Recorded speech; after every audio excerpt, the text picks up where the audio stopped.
talento man sa ng pagurulayan. Aba syempre, day mapauri kitang mga Pinoy dyan.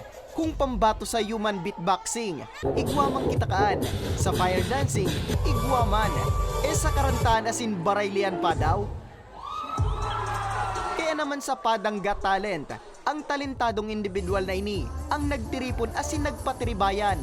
Sigun kay punong Barangay Harold Benvenuto, kan Barangay Padang Legazpi City, ininang ikatulong taon kang nasabing kompetisyon. Parte day ni kan sa indang kapiestahan na pigsisilibrar tuyong ika-6 kan Mayo.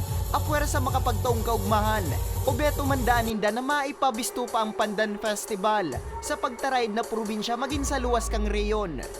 Very happy because this is another legacy for our community na kung saan primero na darami ang kaugmahan sa tuyong barangay, pangalawa na ipamidbita kung ano ang kaugmahan sa festival activities ng Barangay Padang naging paagi ini para mas mamidbidan ang pagiging esensya kang simbolo kang pagbangon ng Barangay Padang. 11 grupo gikan sa manlain-lain na lugar sa reyon ang nagbalis aktibidad. Sa huri, ang DM Farm kang Ginubatan Albay ang naguli kang kampyonato. First runner-up naman ang Fire Aces nagikan Legazpi City. Second runner-up ang Calle 13 nagikan Malinaw Albay. Mantang third runner-up naman ang Greggy Beat nagikan pang Laguna. Maraming salamat po sa Barangay Padang. Sa mga tao dito. Nakaka-overwhelm.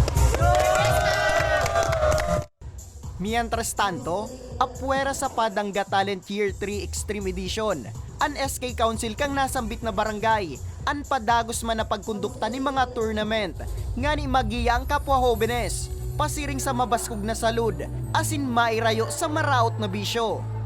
Para sa mga baretang tatak Bicol, Nomer Corporal,